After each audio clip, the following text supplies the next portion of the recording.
This is Frameform. While the concepts of mass appeal and state of the art don't always dance well together, today's guest has proven that you can accomplish both. If you're a dance film enthusiast, you're very likely to have seen Andrew Margetson's films, which are quickly identified by their high caliber of dance and flawless cinematography. If you're a curator, you've likely included a few of them in your programming over the past decade. Andrew's short dance film oeuvre includes the following that we cover in this episode: Stavropol, Lil Buck with Icons of Modern Art, Duet, Reborn, and Step by Step with Lauren Cuthbertson. In addition to being popular on the festival circuit and persistent audience favorite, he's also had a successful career making commercials, many of which feature dance and movement. Today, we cover all of this, plus an exciting change of direction for his next project. Andrew is usually the one behind the scenes sharing others' stories. Today, we're turning the focus to hear his perspective. Andrew Margetson, welcome to Frameform.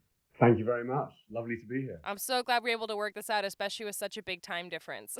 I know. And well, yeah, it's taken a while, but we found a slot in the end, so it's great. Yes, we always, at the beginning of every season, get our wish list together, and your name is carried over for 5 seasons. No.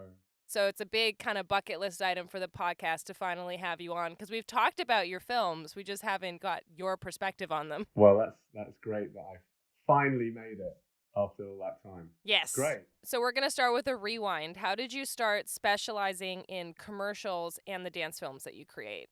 Okay, so I've always worked with music and dance. Initially, I guess making music videos. I made a lot of pure pop, and working with commercial commercial dancers like hip hop dancers, or just pop choreography. And I absolutely loved working with. I mean, I still do working with any kind of choreography, but I loved that element to the music videos. And I think I can trace back. There was the point at which I started thinking about dance in its own right, as opposed to part of a music video or something like that, was when, there's just something amazing about when you have, no matter what genre of dance, when you have like 5 dancers moving in synchronicity really well. It's just a thrill to watch that. And I had this mad idea. MTV offered me the chance to make a commercial for them. This is a long time ago, Jen, when people paid money for ringtones. Oh, the golden era of ringtones. Yeah. And you remember when everyone had the Nokia? You don't, you're too young, but... No, I do. I'm a millennial, I recall. Oh, okay. All right. There was this, and the default ringtone was... Da-da-da-da-da. And the idea was you would pay money to have something different or something cool. So and the brief was to make a commercial for that. And I wrote an idea and they went, yeah, that's okay, but we want something really crazy and wacky. So I came up with this idea that had been kind of gestating in my mind for a while. And what it was I had this idea that you could have the dumbest, stupidest piece of choreography, but if you have 5 people doing it in imperfect sync, it would be still cool. I love it. And so I had this casting session. I remember in the studio in London where I said to the producer, I just want people who can just make me laugh doing stupid dancing. And comedy dancing is a big favorite of mine. And we had this hilarious day where people came in and did stupid dancing, right?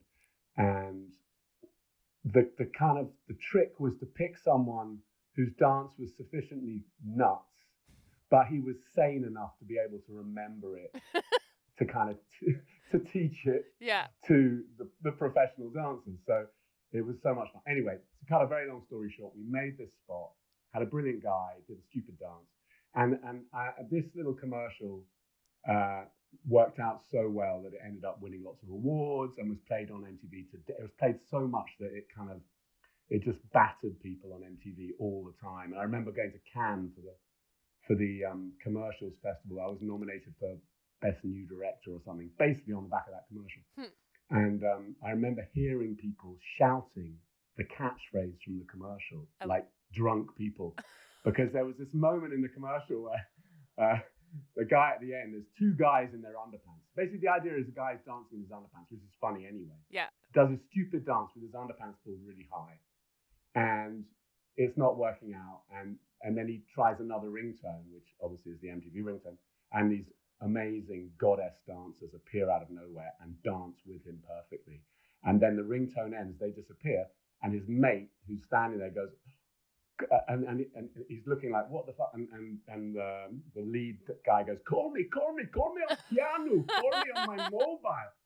And I remember when we were shooting this, I was like, the guy said, well, what is this accent? I said, it has to be a kind of non-specific European accent. Like, he's called Keanu. I don't know why, but it's funny he's called Keanu, because there's only ever one Keanu, right? But this guy's called Keanu. And so he was going, Keanu, call me on my mobile, in that sort of Swiss accent, whatever it is. And in Cannes, I remember hearing someone shout that, Keanu, call me on my... I was like, oh my God, this is it. You made a cultural moment. Exactly. That's awesome. So that is how, that went on to lead to lots of comedy commercials for a long time. I love that was your entryway. Yeah. And then eventually the dance kind of took over. I mean, the second thing that happened was about 8 years ago. Nowness offered me the chance to work with Lauren Cuthbertson, the ballerina. And so I had done a lot of dance work. One of the first big commercial jobs I did was after the MTV thing, was weirdly to rebrand BBC One, which is kind of the main TV channel in the UK, or one of the main channels. And their idea was to have, between all the programs, was to have images of dance. And so I ended up making about 30 of these little films, ranging from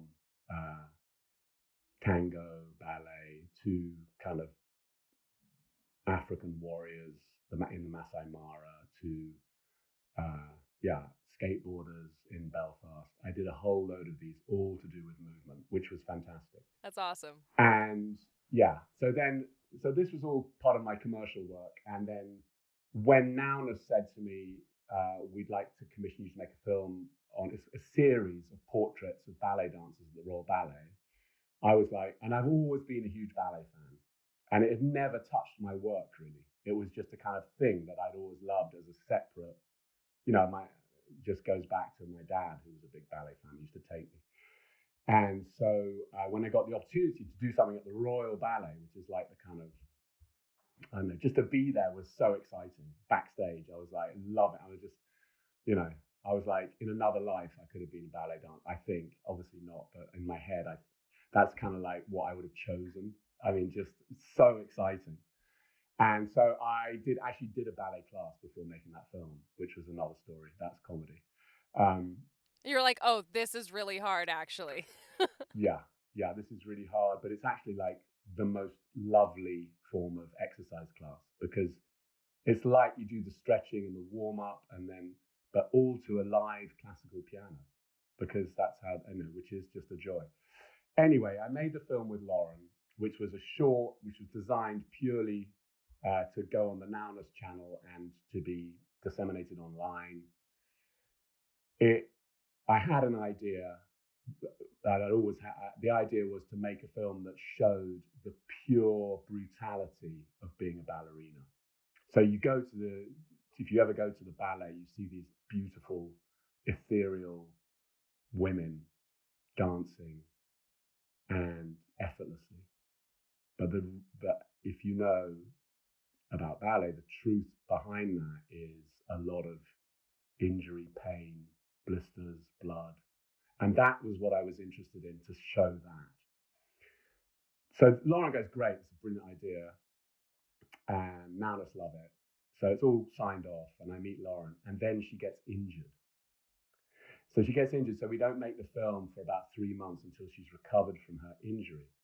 So one of the key images that I wanted to show in the film was of her feet. Like, there's a famous photograph.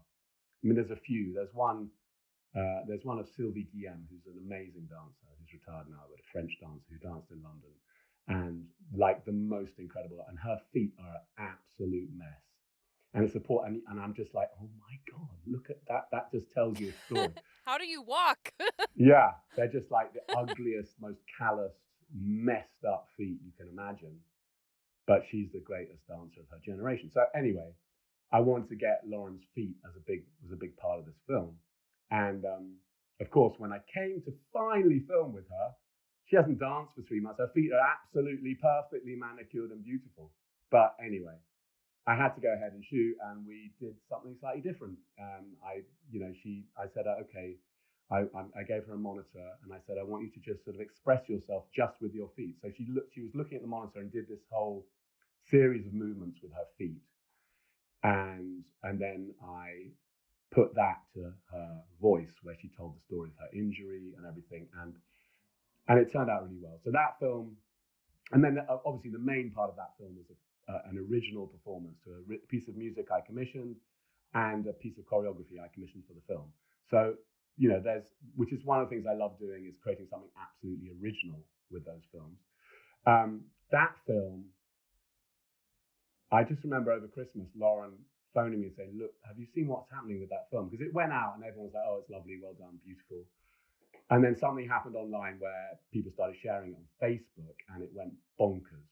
It went to like 10 million in about 4 days. And for a ballet film, that's unheard of. I mean, the Royal Ballet have, a lot of social media, more so now than they did 9 years ago, but they still had, they were regularly putting clips up on that, and they weren't getting anything like that. So when this film went up and it went, pew, I was suddenly the guy with the golden touch, so it was brilliant. So that led to the Lil Buck film, and that was a big success. I mean, I think I could just. Do you want me to just keep talking? I can just talk forever. Well, it's kind of boring. No, it's not boring at all. You're actually like getting to some of the questions, like, because I wanted you to like share about some of those projects in detail, so it really organically went there, which is better than me being like, can you tell about the project? But what I will say about Reborn is the imperfection of those circumstances. Oh no, she's injured. Actually, was probably the magic that propelled the project, because absolutely. When was that project? If people were sharing on Facebook, that sounds like 2015, 2016. So that was the era of the Facebook share, and Nowness was definitely putting out a lot of videos that were getting eyes. And I noticed as a curator, I was like, oh, they have a lot of really high quality dance. But there's something about Reborn where the satisfaction of that close up shot, and like her feet, which are still gorgeous in spite of her injury and still very capable. I think the fact that it wasn't just a gorgeous ballet piece, it was that too. Yeah. But the fact that you got this look behind the scenes, that's what a lot of non-dancers want to see. And I think dancers, it's cathartic because it's like, oh, thank you for pulling the curtain back and sharing how difficult all this actually is. And also the choreography was kind of magical because it told the story of her getting back on her feet, and it was the first thing she'd done after the injury, which was a big deal. And the sort of powers that be at the Royal Ballet, who were sort of in attendance at the shoot, were very much like, she can only do it like twice because she's going to dance Giselle in 2 weeks, and if anything happened, they were sort of absolutely freaking out. And I said, I need another take. And Lauren, they're like, oh, but she was amazing. And I mean, one of the great things about having come through the commercial side of it is I had worked with a lot of super talented people, because in commercials you have money and you can afford to pay people properly, so you can get great people.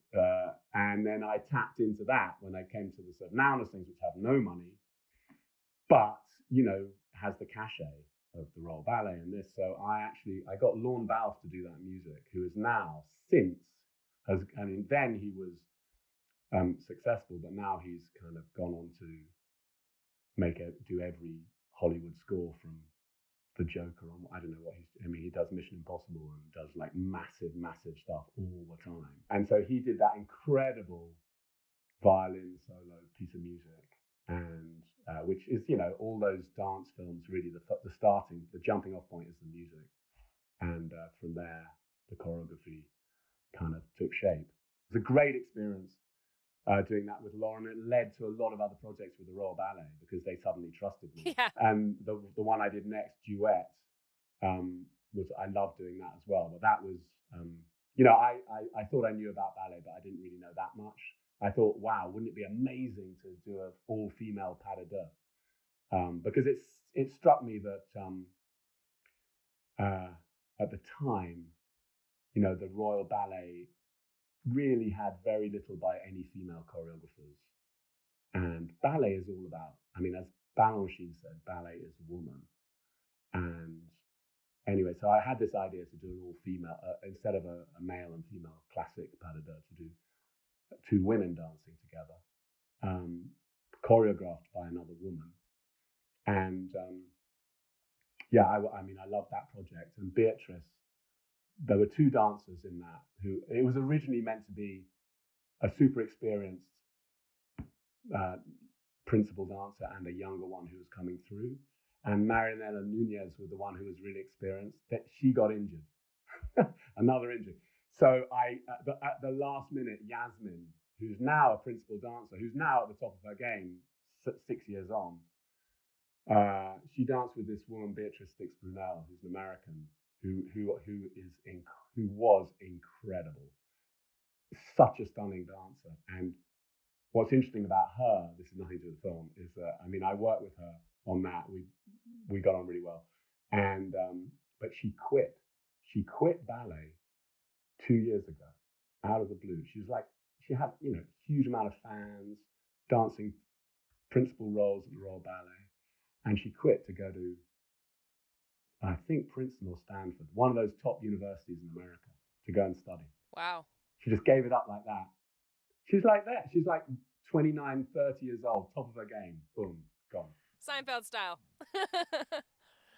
She's like, I know I can do this, but I also think I can do something else. You've got to admire that. That takes a lot of self-confidence. Yeah, exactly. She not only can she do it, to get to the top of the pyramid in ballet, the sacrifices you have to make. But she was unique in the sense that she had lived. A lot of the ballerinas, they've done nothing apart from dance. And as a result, they don't really have, a huge amount of worldview. But she's half Colombian. She grew up in New York. She danced in New York. She came to London. She was, she had a kind of rich life experience, and she's continuing it. So more power to her.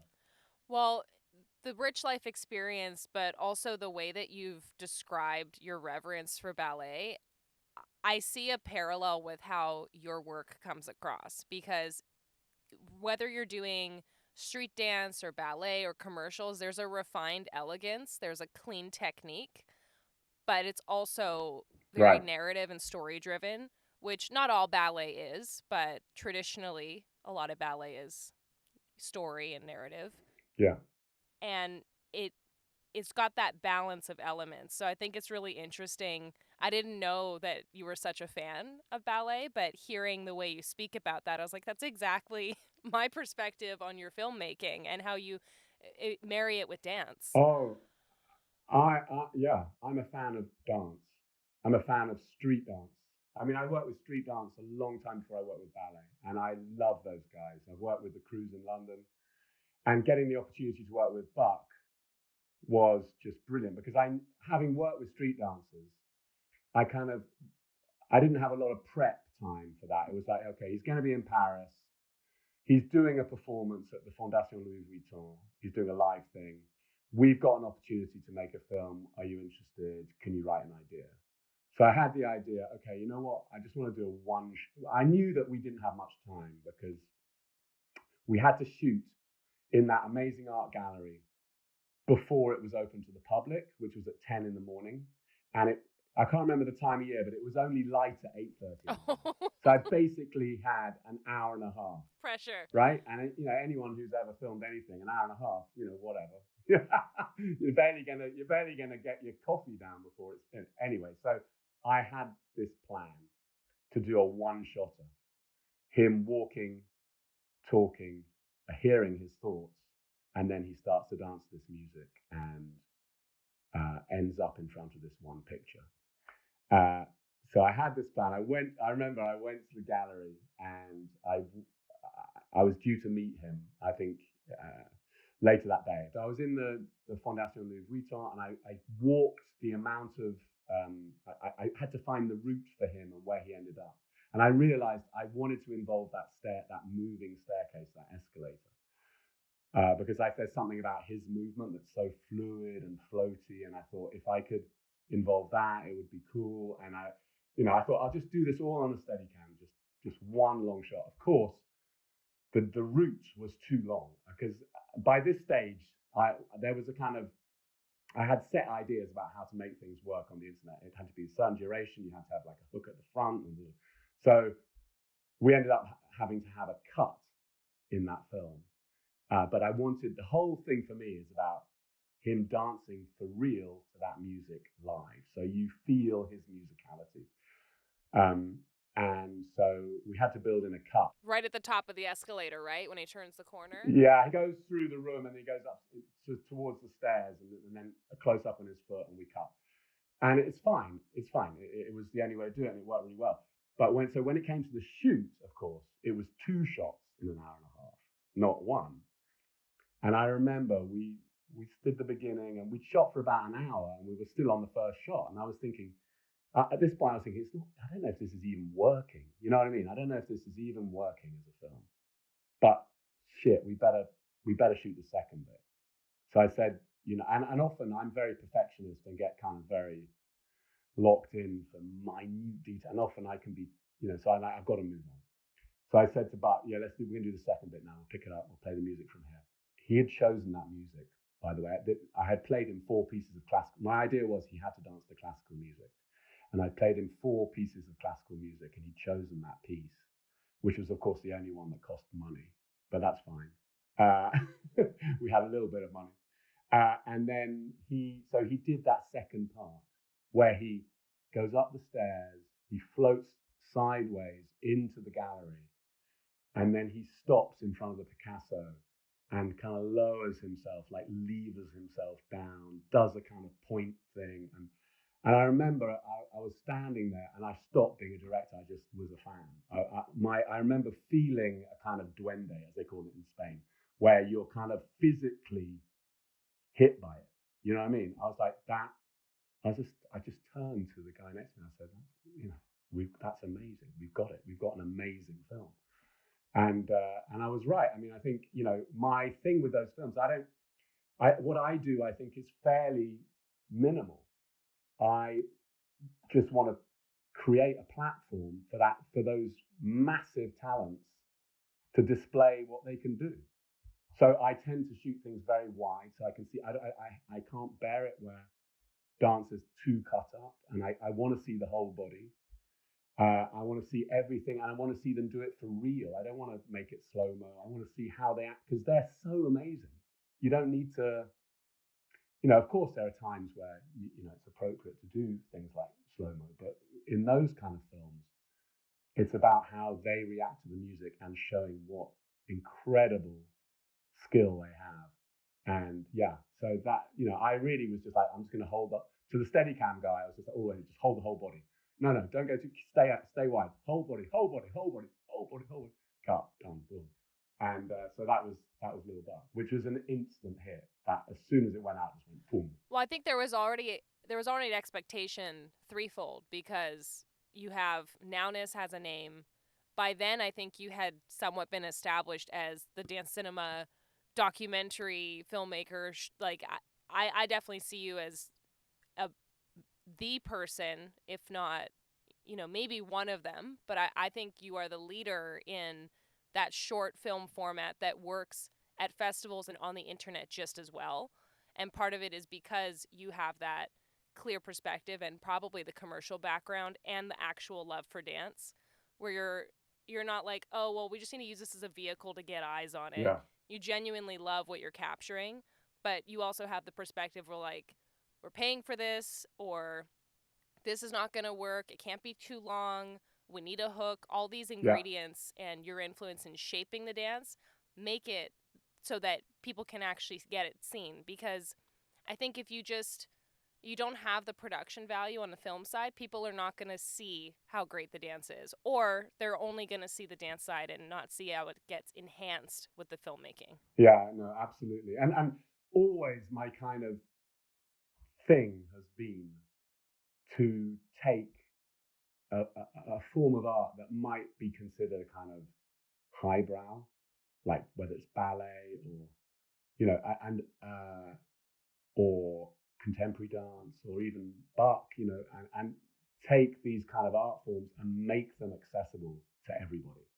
Because I mean, I think Buck is unique, obviously, because he bridges serious dance and street dance.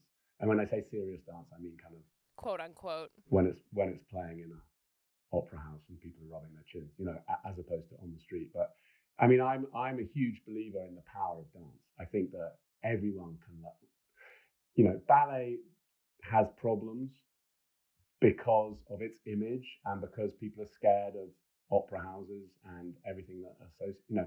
So there's a certain audience that embraces that, but there's a huge part of the population that would never dream of going, and that is a shame because it's a wonderful thing for everyone. And I think that one of the things that the internet did, maybe still does, is allow everyone to appreciate these things. And I think, you know, that, so I've always had that, like, make it accessible, make it, you know, don't, you know, strip it back, take away all the frills and the things that, you know, the tutus, get rid of them and just show the body, show, you know, music. And if you can move people, that's the other thing. If it in any way actually moves people in a short time, that's you've won, you know.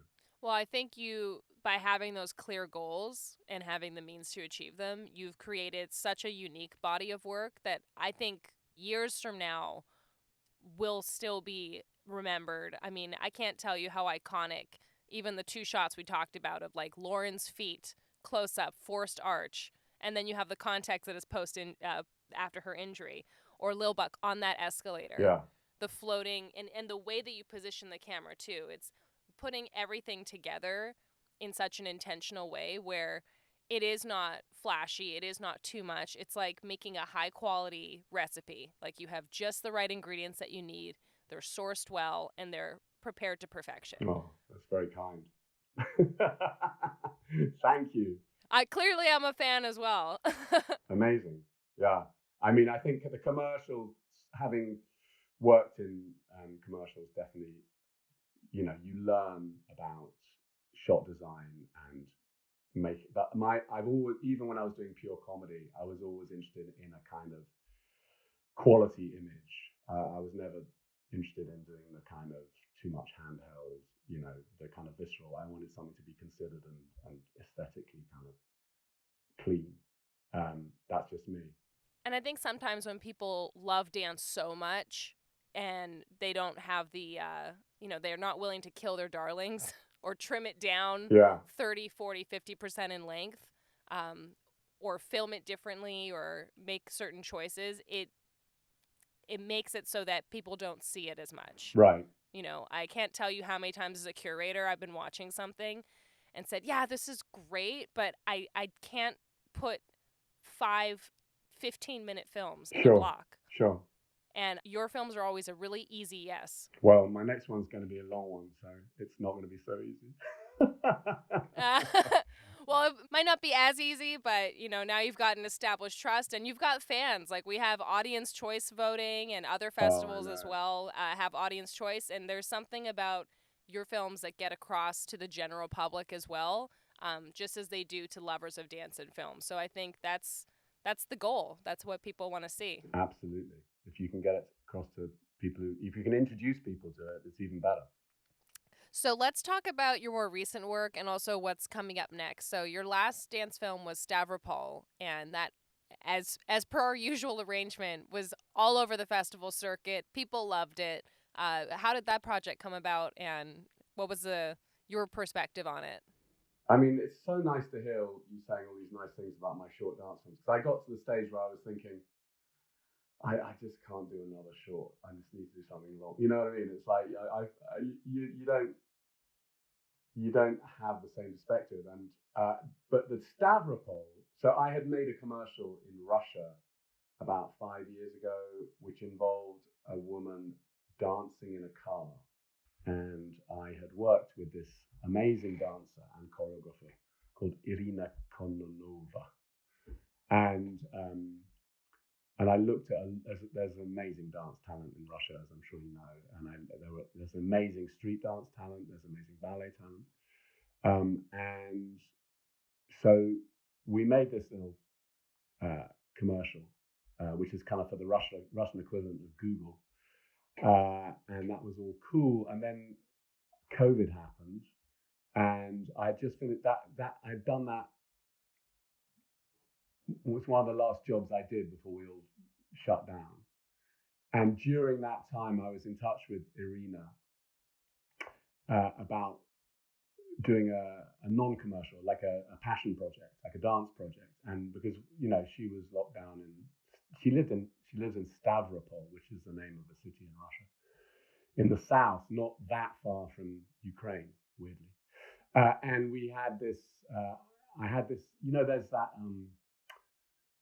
There in New York, the New York dance thing. There's a fund for projects at the Lincoln Center, where I've had Lil Buck played there, and I sort of applied for that grant, and it forced me to kind of get all my ducks in a row with this idea I had with Irina, and so I put something down on paper and presented it, and I didn't get the award, but I said to Irina, let's just make it.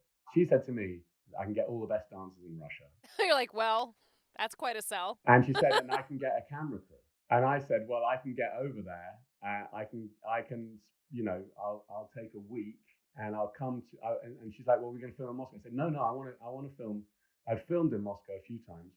I said, I want to go to Stavropol because it intrigues me to go to kind of provincial Russia, because Moscow is Moscow. It's like, it's got the same shops as New York, London. It's got different sites. It's got the Kremlin. It hasn't got, the Empire State Building. But it's, those cities, they have the same hotels, the same shops. People walk dressed exactly the same. And I wanted to see, and they all speak English. And I thought, well, let's see the real Russia. So it was, for me, as much as a dance project, it was an adventure. And you remember, this is before the war with Ukraine, obviously. And I went over there, and I had an amazing week. So we had cast the dancers beforehand remotely. And it was a group of women, and it was always meant to be a battle between two groups of women. And the project did evolve, but it was still a battle between two groups of women. And I was very involved in the choreography, which I think I'm a kind of closet choreographer. And so she's very generous and as an artist, and so I kind of really collaborated in that project. And I spent, we did like 5 days of rehearsal, and I found the music. We did 5 days rehearsal, and then we shot. And we shot in a sort of place that health and safety would never allow you to shoot in London or America, I'm sure. And they're like, yeah, no problem. And I was like, okay, but I don't want anyone getting injured. And they're like, no, there's no problem. It's no problem. Anyway, we got a lens and the camera and the camera crew, and it wasn't like working. I mean, this is, I guess, I don't know what the equivalent is in the US, but it's a small city.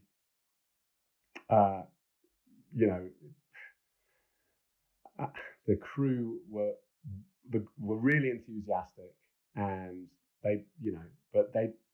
I remember when we went on the day of the shoot, I've been on the recce, I said, look, I need a 32mm lens. I mean, or a 35 or something in that area. It's really important to me. It's my basic lens. And they're like, yeah, no problem. And they had a red camera. And then when I got to the shoot, I said, so let's put that 32 on. They went, well, what are you talking about? We don't have that. And I was like, oh, okay. So that we need to try and get one. And this is an example, because there's me stuck. I'm like thinking I'm on a commercial shoot in New York or London, and actually I'm in the middle of nowhere in Russia, and these guys are kind of all doing us a favor. So I can't stamp my feet and go, I demand a 32 mil. You know, it's like, okay, well, we solved it. They got a different, they got it in the end, and they're lovely people. And anyway, we made this film for nothing, literally nothing. And it was a great experience, and it was freezing cold in that. And I was thinking, I was wearing, you know, if you could, there might even be some behind the scenes shots, but I'm in like the biggest North Face you can imagine, with like a fur, you know, Russian, like, you know, Yeah. I'm fine. And they're wearing like little tracksuits, and it's sub-zero in this massive derelict warehouse, and they're so tough, those girls. I just love them. Anyway, they're brilliant. And that was a great project, although the only downside to that project was at the end of the shoot, we were so pumped. I went back to the hotel where I was the only person staying in that hotel, and they didn't speak any English. And I had a hot shower because I was freezing. You were thawing out. Yeah, and we all arranged to meet at a bar to celebrate, right? And we go to this bar, and of course we start drinking, and then we start dancing. And I'm not even doing some specialist moves, Jen. I'm literally just bopping, and my ankle just, and something happens in my ankle. Oh no, it was the back of my calf. It was like I'd snapped a hamstring, but it was so, I could not walk. No weight on it. You went from living the Nokia commercial to living Lauren Cuthbertson Reborn. Yeah. Oh my God. Getting back to London. I mean, because I could bore on about this, but I ended up being wheelchaired back to London, and took me 6 weeks to recover.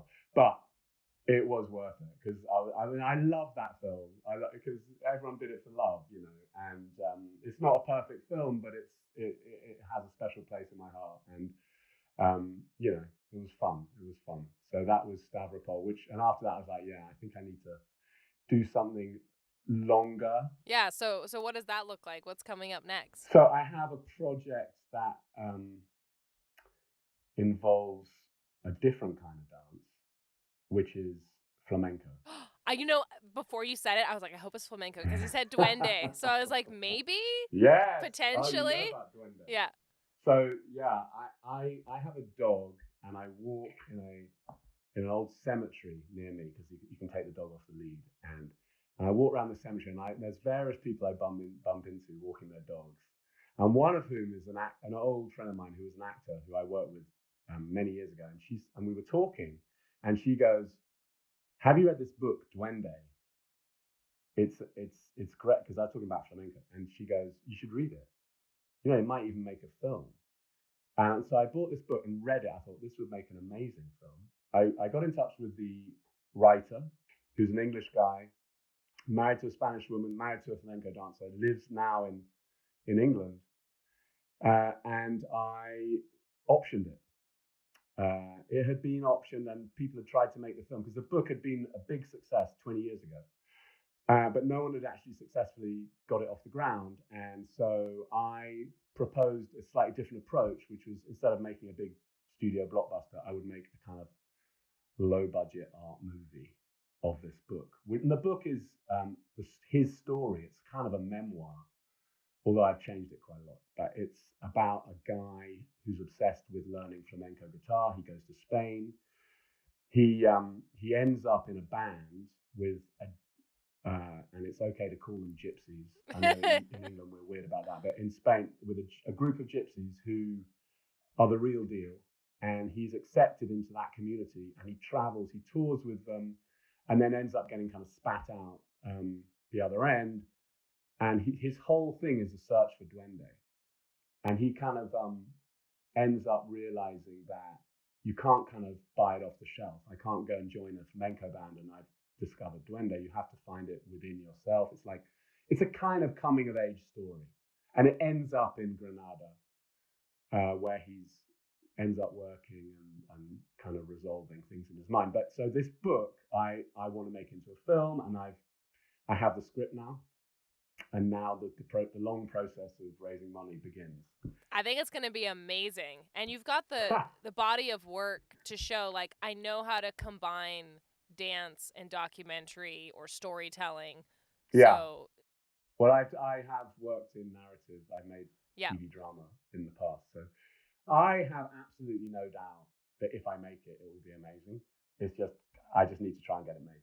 So I will be approaching the British Film Institute and places like that shortly.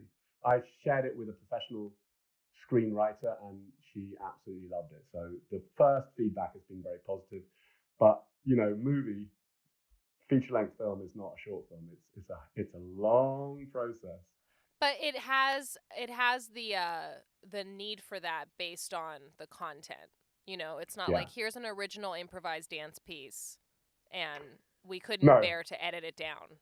You know, there's actually character development, story, multiple locations, multiple scenes. Like, yeah, it justifies the need to be longer. There's a lot of great short flamenco films or percussive dance even that you could program a shorts, block with that film, whether it's 20, 30 minutes.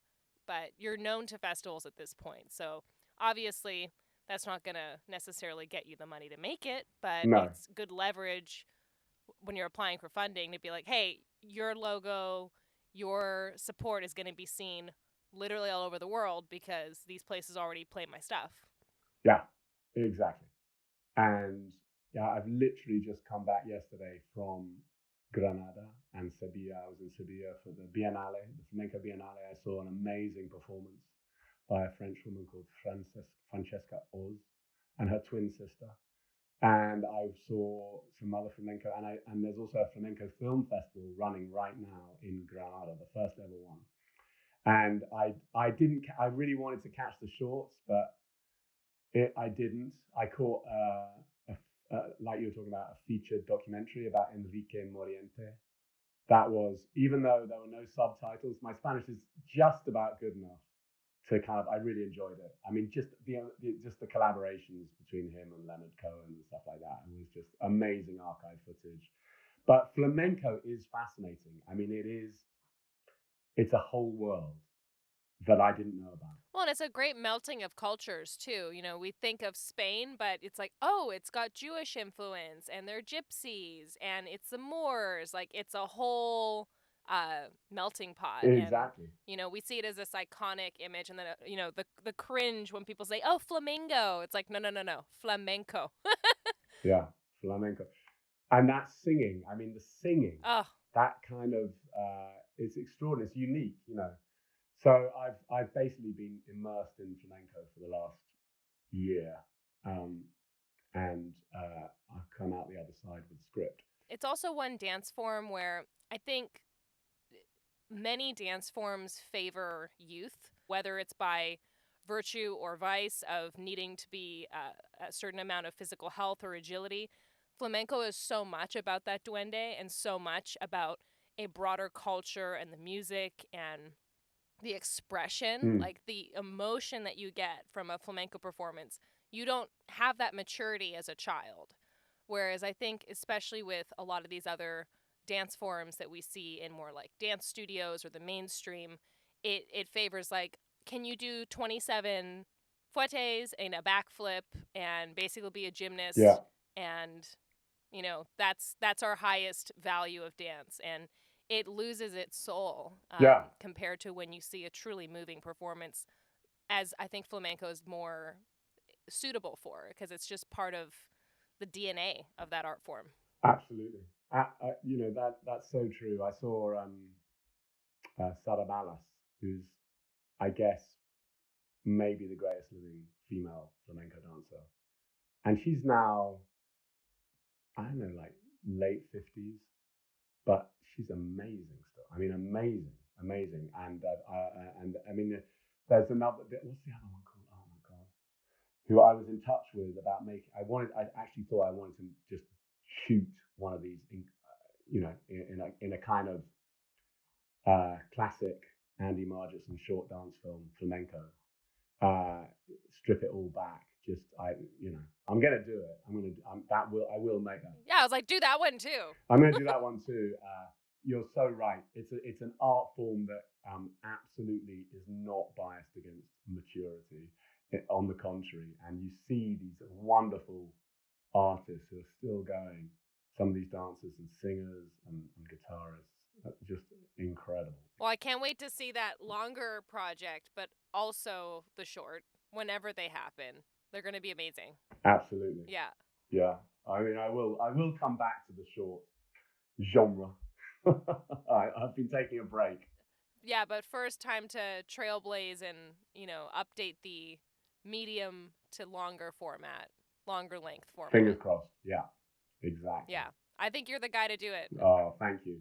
That's very kind. Well, thank you so much for making the time to share about your work.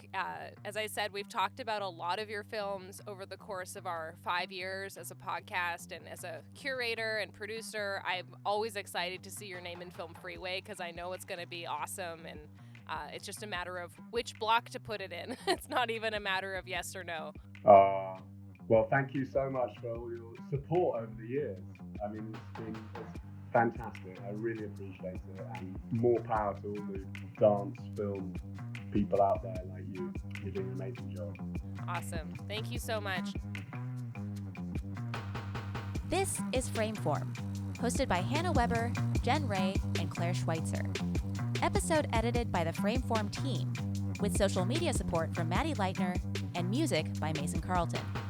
Thanks for listening. Keanu, call me on my mobile!